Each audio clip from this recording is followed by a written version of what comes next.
Sobat calon guru semuanya, saya ucapkan selamat kepada teman-teman yang telah berhasil mengakhiri pendaftaran P3K tahap 2, baik itu pendaftaran P3K guru teknis maupun juga P3K tenaga kesehatan. Nah, tentunya di sini kita sudah mencermati ya terkait tentang persyaratan instansi dan juga formasi yang dilamar, sehingga kita berharap untuk bisa lulus seleksi administrasi P3K tahap 2, teman-teman.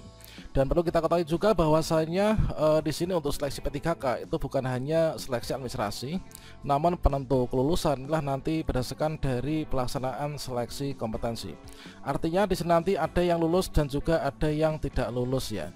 Dan pada video ini kita akan berbagi update informasi terbaru, yaitu kira-kira apa saja langkah selanjutnya setelah akhiri proses pendaftaran P3K tahap 2, dan supaya kita ini bisa menuju langkah menuju lulus seleksi P3K 2024 ya. Dan di sini kita perlu ketahui bahwasanya untuk persaingan seleksi P3K tahap 2 ini tentunya sangat ketat sekali, teman-teman. Nah, kira-kira bagaimana informasinya dan strategi kita apa? Silahkan simak video ini sampai selesai. Oke, sobat calon guru semuanya, tentunya di sini teman-teman telah mengikuti video saya sebelumnya, yaitu terkait tentang cara mengakhiri proses pendaftaran P3K tahap 2. Dan di sini tentunya setelah kita itu mengecek seluruh berkas yang ada, kemudian di sini untuk mengakhiri proses pendaftaran ini kan harus dilakukan sebelum batas akhir pendaftaran ditutup ya untuk seleksi P3K tahap 2. Nah, artinya di sini setelah kita berhasil mengakhiri proses pendaftaran, maka di sini sebagai penanda bahwa kita ini sudah melakukan pendaftaran ya, dan dari seluruh berkas serta isian biodata kita ini nanti akan diverifikasi oleh verifikator instansi masing-masing yang kita lamar, teman-teman. Nah, tentunya di sini ada perbedaan, yaitu antara yang belum resume akhir pendaftaran dan juga yang sudah resume akhir pendaftaran. Nah, sehingga di sini setelah teman-teman berhasil mengakhiri proses pendaftaran, maka kita sudah nggak bisa mengubah berkas maupun juga isian biodata ya. Dan di sini tentunya kalian juga sudah mencetak kartu pendaftaran CASN sebagai bukti bahwa kita ini sudah ikut pendaftaran. Nah, langkah selanjutnya setelah kita mengakhiri proses pendaftaran itu kira-kira seperti apa? Dan seperti yang sobat calon guru ketahui bahwasanya di sini terdapat perubahan ya untuk jadwal pendaftaran P3K tahap 2. Ya, pada di sini tertanggal 30 Desember 2024 di sini BKN mengeluarkan surat edaran baru terkait tentang perpanjangan, yaitu waktu pendaftaran, yaitu penyesuaian jadwal pengadaan pegawai pemerintah dengan perjanjian kerja tahun anggaran 2024, yaitu di tahap 2. Dan dengan rilisnya surat edaran terbaru dari BKN tersebut, tentunya di sini ada perpanjangan masa pendaftaran. Ya, mana untuk pendaftaran seleksi ini awalnya ditutup tanggal 31 Desember 2024, namun di sini diperpanjang ya, yaitu sampai dengan nanti tanggal 7 Januari 2025 ya. Nah, selanjutnya untuk langkah berikutnya setelah teman-teman di sini melakukan mengakhiri proses pendaftaran, tentunya di sini kalau misalkan kita lihat yaitu pada poin ketiga ya. Nah, poin ketiga ini adalah seleksi administrasi. Nah, yang dimaksud dengan seleksi administrasi itu apa? Yaitu proses pencocokan data dan juga berkas persyaratan instansi dan juga persyaratan jabatan yang sudah kita upload di akun SSCASN. Dan kalau misalkan kita mengecek di jadwal lama dan juga baru ini sama ya, yaitu mulai dari tanggal 16 Desember sampai dengan tanggal 3 Februari ini dilakukan yaitu seleksi administrasi oleh verifikator instansi. Dan berikutnya di sini nanti kita cek ya, yaitu pada poin keempat, yaitu pengumuman hasil seleksi administrasi. Nah, yang namanya seleksi tentunya di sini nanti akan ada yang lulus, ada juga yang tidak lulus ya. Dan untuk yang lulus itu adalah memenuhi syarat atau MS, dan juga untuk yang tidak lulus itu adalah tidak memenuhi syarat ya, atau TMS. Nah, nanti kita pantau yaitu pengumuman hasil seleksi administrasi akan dilaksanakan yaitu dalam kurun waktu tanggal 4 sampai dengan tanggal 18 Februari tahun 2025. Nah, tentunya di sini nanti teman-teman untuk mengeceknya itu adalah kita bisa cek di akun SSCASN masing-masing, yaitu dalam kurun waktu antara tanggal 4 sampai dengan tanggal 18 Februari 2025. Dan pada tanggal pengumuman hasil seleksi administrasi, teman-teman nanti silakan login ke akun SSCASN masing-masing. Kalau misalkan teman-teman nanti lulus seleksi administrasi akan mendapatkan tampilan seperti ini. Sebagai contohnya yaitu selamat Anda lolos tahap administrasi berkas. Saat ini pencetakan kartu peserta ujian CASN Anda ini belum dilakukan ya. Nanti kita pantau setelah masa sanggah berakhir dan juga verifikasi sanggah berakhir ya, untuk mencetak kartu peserta ujian CASN. Nah, pada seleksi administrasi tentunya di sini yang diperiksa itu adalah yang bagian bawah ini ya, yaitu di checklist ini, yaitu dari seluruh persyaratan yang kalian unggah di akun SSCSN itu akan dicek ya, yaitu mulai dari keterbacaan, kemudian juga terkait tentang format-format yang sudah disediakan oleh instansi masing-masing, dan juga kesesuaian antara pendidikan dengan formasi jabatan yang dilamar. Inilah untuk contoh yang lulus seleksi administrasi. Sedangkan untuk yang contoh tidak lulus seleksi administrasi, ini contohnya adalah kira-kira yang seperti ini. Teman-teman akan mendapatkan tampilan mohon maaf Anda tidak lolos tahap administrasi karena belum memenuhi persyaratan administrasi. Sebagai contohnya di sini alasan TMS-nya dari verifikator ya, ini adalah 2 tahun terakhir ya, ini adalah tidak terlampir. Jadi SK 2 tahun terakhir tidak terlampir. Ini adalah sebagai contohnya kemarin itu tidak lulus seleksi administrasi. Namun teman-teman nanti di sini nggak usah khawatir dikarenakan masih ada masa sanggah ya, karena nanti bisa mengajukan sanggah, yaitu tentunya dengan jadwal sanggah ini nanti akan menyesuaikan dengan jadwal P3K tahap 2. Nah, kira-kira apa saja sih biasanya yang menyebabkan kita itu TMS atau tidak lulus seleksi administrasi? Kalau misalkan kita berkaca pada pendaftar P3K tahap 1, ini juga tentunya akan sama juga ya dengan di tahap 2, dikarenakan persyaratannya ini kan juga sama ya. Sebagai contohnya bukti pengalaman kerja tidak sesuai dengan persyaratan, misalkan seperti ini. Kemudian terkait dengan pengalaman kerja, kemudian juga ada yang berkasnya nggak terbaca, kemudian surat pernyataan nggak sesuai dengan persyaratan instansi, atau mungkin juga surat lamaran nggak sesuai dengan ketentuan instansi, dan lain sebagainya. Terkait tentang penyebab apa saja yang menyebabkan TMS, ini sudah kita bahas kupas tuntas pada video sebelumnya ya. Jadi langkah selanjutnya yang paling dekat untuk saat ini inilah kita menunggu pengumuman hasil seleksi administrasi dengan cara login ke akun SSCSN masing-masing. Dan selanjutnya di sini setelah pengumuman hasil seleksi administrasi yang nanti kurun waktu tanggal 4 sampai dengan 18 Februari 2025, maka nanti di sini akan ada masa sanggah ya. Masa sanggah itu diberikan selama 3 hari, yaitu bagi teman-teman yang TMS atau tidak lulus seleksi administrasi nanti bisa mengajukan sanggah, yaitu tanggal 19 sampai dengan 21 Februari 2025. Kemudian nanti lakukan jawab sanggah, kemudian di sini nanti kita tunggu yaitu di pengumuman pasca sanggah. Nah, pengumuman pasca sanggah itu adalah nanti akan diperiksa kembali teman-teman yang mengajukan sanggah apakah sanggahnya itu diterima ataukah ditolak. Kalau misalkan teman-teman nanti sanggahnya diterima, nanti akan bersama-sama dengan yang lulus seleksi administrasi untuk nantinya itu seluruh datanya itu ditarik ya, yaitu ditarik data itu tanggal 1 sampai dengan tanggal 7 Maret 2025. Untuk berikutnya nanti dipetakan yaitu titik lokasi seleksi kompetensi. Nah ini, jadi nanti kalian ikut seleksi kompetensi yang mana untuk jadwalnya ini nanti adalah pada tanggal 9, yaitu untuk pelaksanaan seleksi kompetensi ini nanti tanggal 17 April sampai dengan 16 Mei ya 2025. Dan berikutnya di sini nanti teman-teman yaitu tahapan sebelum pelaksanaan seleksi kompetensi, itulah pengumuman daftar peserta, waktu dan tempat seleksi kompetensi.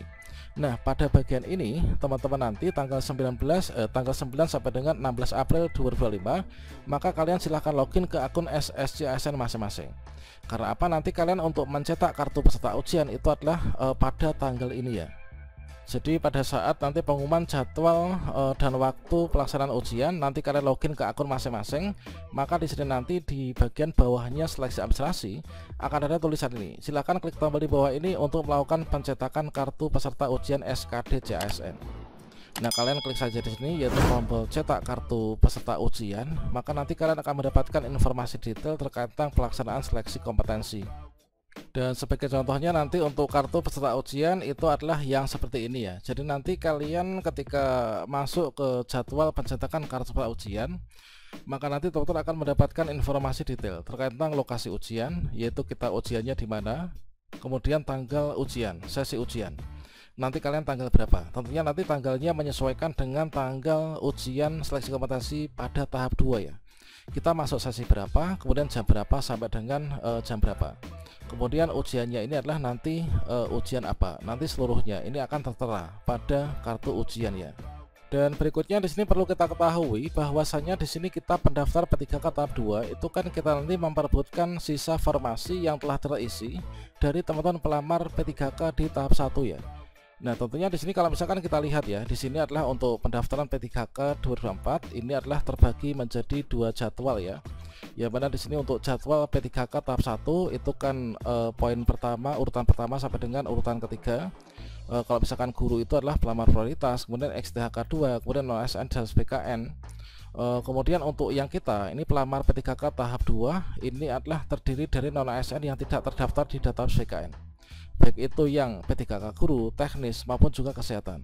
Ditambah untuk yang guru ini adalah lulusan PPG prajabatan ya.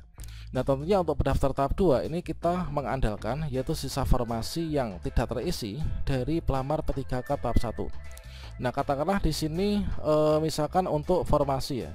Nah, untuk formasi di sini adalah misalkan di sini seni budaya misalkan. Seni budaya itu formasinya ada 6, kemudian untuk pendaftar tahap 1 ini adalah ada 2. Berarti di sini masih ada sisa formasi yaitu 4, teman-teman. Nah, seperti ini. Nah, jadi yang kita perebutkan adalah 4 sisa formasi ini yang nanti kita semoga saja bisa lulus ya P3K 2024. Kemudian juga termasuk untuk P3K teknis maupun juga P3K tenaga kesehatan pun juga demikian, yaitu kita memperebutkan sisa formasi yang tidak terisi pada P3K di tahap 1. Nah, tentunya ketika kalian mengakhiri pendaftaran resume ini kan sudah melihat ya, yaitu setelah pengumuman P3K tahap 1 dilakukan, kalian sudah melihat yaitu mana saja formasi yang masih kosong yang belum terisi oleh pelamar P3K tahap 1, maka kalian akan melamarnya di sana. Nah, kalau misalkan kalian kemarin resume pendaftaran tahap 2 itu sebelum dilakukan pengumuman P3K tahap 1, lalah di sini ternyata untuk formasi yang akan lamar sudah terisi dari tahap 1 ya, kita nanti nggak bisa ya untuk lulus di tempat tersebut. Nah, ini kalau misalkan di sini kita misalkan saja ini adalah setelah pengumuman kita melamar di bagian formasi ini yaitu pengelola umum operasional. Nah, tentunya di sini nanti dari seluruh pelamar tahap 2 itu mengarahnya ke sini ya. Mengarahnya ke sini untuk bisa berjuang lulus ya. Misalkan di sini formasi 1 namun pelamar dari tahap 2 ini ada 20. Nah, tentunya di sini nanti persaingannya itu sangat ketat, teman-teman. Nah, untuk menyikapi persaingan yang sangat ketat supaya kita ini berpotensi lulus itu kira-kira bagaimana? Nah, salah satu caranya inilah kita tentunya harus belajar dengan rajin ya. Dan kalau misalkan di sini kita cek mekanisme seleksi P3K 2024 ini adalah sama ya antara guru, teknis maupun juga kesehatan. Bahwasanya untuk materi seleksi itu kan terdiri dari kompetensi teknis, manajerial, sosiokultural dan juga wawancara. Nah, untuk yang guru di sini nanti kalau misalkan teman-teman memiliki serdik akan mendapatkan afirmasi 100% ya. Kemudian untuk teknis kesehatan tentunya menyesuaikan sesuai dengan aturan terkait tentang pemberian afirmasi untuk jabatan fungsional non guru ya. Dan dengan jumlah sekian soalnya bobot nilai sekian total nilai tentunya kita harus berjuang untuk bisa lulus P3K 2024 dan salah satu caranya itulah kita harus belajar dengan rajin. Dan salah satu cara untuk kita bisa lulus seleksi P3K 2024 di sini saya merekomendasikan teman-teman untuk ikut bimbingan belajar ya, yaitu bimbel online untuk lulus P3K 2024. Nah, di sini ada sudah terbukti kemarin banyak tonton yang lulus seleksi CPNS, P3K tahap 1, guru, teknis maupun juga kesehatan. Ini juga memanfaatkan bimbel yang sama. Nah, misalkan saja di sini kalian mendaftar untuk ambil kelas ya, nanti sesuaikan saja apakah P3K kesehatan, apakah teknis ataukah guru. Nah, misalkan saja di sini adalah untuk yang P3K guru, jadi di sini nanti teman-teman akan bisa mendapatkan yaitu banyak sekali materi untuk dipelajari, baik itu teknis, kemudian sosiokultural, manajerial maupun juga wawancara. Nah, setelah itu di sini kalian juga bisa berlatih soal. Ini adalah latihan soal termasuk juga sudah disesuaikan dengan yang terbaru berdasarkan dari pengalaman teman-teman yang setelah mengikuti seleksi P3K tahap 1, baik itu dari FR soal wawancara, sosiokultural, manajerial, kemudian juga ada SJT, kemudian kompetensi teknis dan lain sebagainya. Nah, berikutnya di sini nanti setelah kita ikut latihan soal tentunya kita bisa ikut nih untuk di bagian tryoutnya. Nah, setelah tryout tentunya nanti kita akan bisa yaitu untuk mengetahui ya, yaitu nilai kita berapa, kemudian juga untuk yang salah benar itu yang mana, sekaligus juga pembahasannya teman-teman. Nah, di sini soalnya akan selalu diupdate terus ya. Jadi semoga nanti akan bisa membantu kalian untuk bisa lulus seleksi P3K 2024 di tahap 2 dengan nilai maksimal yaitu peringkingan terbaik. Dan untuk cara bergabung atau mendaftar bimbel online di kelasid.com ini kalian bisa ketikkan ya, yaitu kelasid.com seperti ini. Kemudian kalian silahkan klik dulu daftar ya, yaitu membuat akun. Di sini masukkan nama, nomor HP, email, password, konfirmasi dan lain sebagainya. Kemudian nanti kalian tinggal klik saja daftar. Dan setelah nanti teman-teman masuk berhasil mendaftar, maka kalian bisa klik di bagian sini ya, yaitu pilih kelas. Dan kemudian kalian silakan pilih, yaitu misalkan P3K Premium Guru ya. Nah, ini kalian klik di sini, lihat kelas. Kemudian di sini adalah harganya cukup terjangkau, jadi akan sangat sebanding yaitu dengan ketika lulus itu teman-teman. Nah, kemudian di sini kalian silakan manfaatkan kode voucher khusus dari saya untuk mendapatkan diskon harga ya. Kalian bisa masukkan kode calon guru seperti ini. Kemudian kalian klik terapkan. Nah, sehingga di sini kalian berhasil menerapkan kode voucher, kemudian kalian klik saja bayar. Nah, selanjutnya kalian lakukan bayar ya, sekian ini. Kemudian bayarnya bisa lewat transfer bank, kemudian juga bisa lewat e-wallet maupun juga dengan pemandian QR code seperti ini teman-teman. Dan setelah pembayaran berhasil, nanti kalian tinggal klik saja di bagian kelas saya, nanti dicari kelas apa yang tadi sudah kalian beli ya. Nah, kemudian setelah itu tinggal kalian klik saja belajar, mulai mempelajari materi, kemudian juga berlatih latihan soal ini, kemudian setelah itu nanti ikut tryout. Nah, semoga saja nanti teman-teman dengan mengikuti bimbel di kelas ini nanti berpeluang lulus semakin besar. Karena apa? Karena nanti untuk peserta yang dinyatakan lulus ya, peserta yang dinyatakan lulus ataupun juga ikut pemberkasan, nanti peserta yang mendapatkan kode L. Kalau misalkan nanti teman-teman tahap 2 ini tentunya nanti ada R4 ya. R4 itu adalah pelamar non ASN di database BKN. Nah, yang non database BKN di Dapodik ataupun juga di instansi pemerintah. Tentunya kita berharap nanti R4 garis miring L ya. Kalau misalkan kita hanya R4 saja, tentunya kita belum bisa nih untuk lulus dan tidak bisa ikut pemberkasan teman-teman. Dan berdasarkan dari pengalaman tahap 1, contohnya adalah seperti ini. Tentunya di sini nanti untuk nilai murni ini adalah baik itu teknis, manajerial, sosiokultural, wawancara, ini sangat berperan untuk kita mendapatkan nilai terbaik supaya kita itu mendapatkan yaitu garis miring L ya. Nah, ini adalah tentunya nanti semoga saja teman-teman subscriber channel calon guru ini bisa lulus semua pada seleksi P3K tahap 2. Oke, demikian, semoga bermanfaat ya. Salam sukses untuk kita semuanya. Wassalamualaikum warahmatullahi wabarakatuh.